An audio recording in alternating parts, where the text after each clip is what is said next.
ৰহাৰ মণিপুৰটোৰ ভকত গাঁৱত যোৱা নিশা সংঘটিত হৈছে এক চাঞ্চল্যকৰ চুৰিকাণ্ডৰ ঘটনা।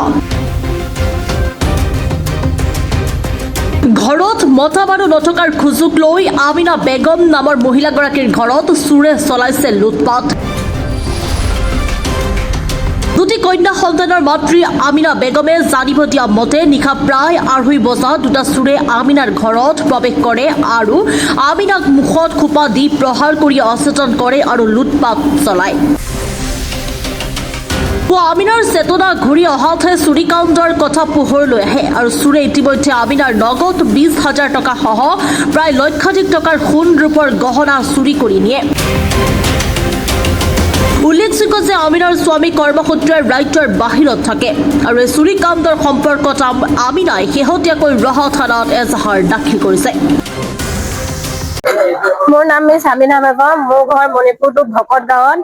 যোৱা নিশা ৰাতি 3টামান বজাত মই বাহিৰত যাব লগা হৈছিলে। বাহিৰত গৈছিলো, বাহিৰৰ পৰা আহি দেখো মই দৰ্জাখন মাৰি থৈ গৈছিলো, আহি দেখো দৰ্জাখন খোলা। মই ভিতৰত সোমাই এইটো ৰুমত আহি দেখো দুজন মানুহ পালেঙত বহি আছে। তাৰপিছত মই দুজন মানুহক দেখি চিঞৰ বাখৰ কৰিছো। মোৰ চিঞৰ বাখৰ কৰা দেখি দৌৰি আহিছো মই। হেঁতে মোৰ পিছ চাইডৰ পৰা আহি হাতত ধৰি মুখৰ খোপা মাৰি ধৰিছে আৰু মাথাত গুচিয়াইছে, হাতত ধৰি টানাটনি কৰিছে। তাৰপিছত মই যেনে তেনে হাতখন এৰুৱাইছো, এৰুৱাই পেলাই হেঁতক খামুচ মাৰিছো মুখেৰে দেই। মুখত দাগো আছে হেঁতৰ, দেখা পাব যদি কোনোবাই ধৰা পায়, দেখা পায় বা কিবা। খামুচ মাৰিছো। তাৰপিছত মোক মুখৰ ৰুমাল দি পেলাই হেঁচা মাৰি ধৰিছে। মই নিচন্ত হৈ পৰি গলোগৈ। তাৰপিছত আৰু কি হৈছে মই গম নাপাওঁ।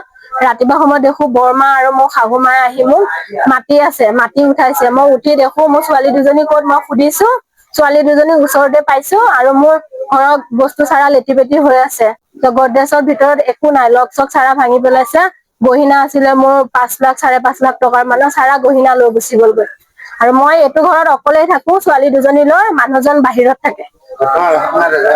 বৰ্তমান ৰহা থানাত এজাহাৰ দিয়া হৈছে। ৰহাৰ পৰা জিন্তু দাসৰ ৰিপৰ্ট, প্ৰাতঃ টাইম ডিজিটেল। শদিয়াৰ পৰা ধুবুৰীলৈ, বৰাকৰ পৰা ব্ৰহ্মপুত্ৰলৈ সকলোৰে মাজত চিনাকি এটা নাম প্ৰাতঃ টাইম। থলুৱা ভাষা, কৃষ্টি আৰু সত্য বাতৰিৰ আধাৰত প্ৰতিষ্ঠিত খবৰ প্ৰাতঃ টাইমৰ প্ৰতিটো বা বাতৰি পুংখানুপুংখভাৱে চাবলৈ Facebook, YouTube, website, Twitter, Instagram আৰু ব্লগাৰ পেজত লাইক আৰু ফ'ল' কৰক। ধন্যবাদ। অসমৰ সংবাদ জগতখনৰ বাবে এক সুখবৰ। আপোচবিহীন ৰাইজৰ কণ্ঠ সাপ্তাহিক কবচ নৰূপ নসাজেৰে পুনৰ এবাৰ অসমৰ ৰাইজৰ মাজলৈ। স্বত্বাধিকাৰী প্ৰণীতা কলিতাৰ দ্বাৰা প্ৰকাশিত আৰু আপোচবিহীন অসমৰ বিভিন্ন প্ৰান্তৰ একাংশ নপুৰণি অভিজ্ঞতাপুষ্ট সাংবাদিকৰ দ্বাৰা প্ৰচাৰিত তথা eco printing press, Guwahati Katabari গড়চুকত মুদ্ৰিত সাপ্তাহিক কবচ এতিয়া অসমৰ বিভিন্ন প্ৰান্তত উপলব্ধ।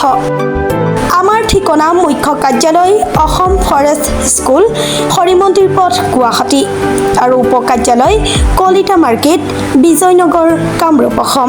মোবাইল নম্বৰ হৈছে 9435114666 অথবা 9864084600 আৰু আমাৰ ইমেইল আইডি হৈছে kobos2025@gmail.com।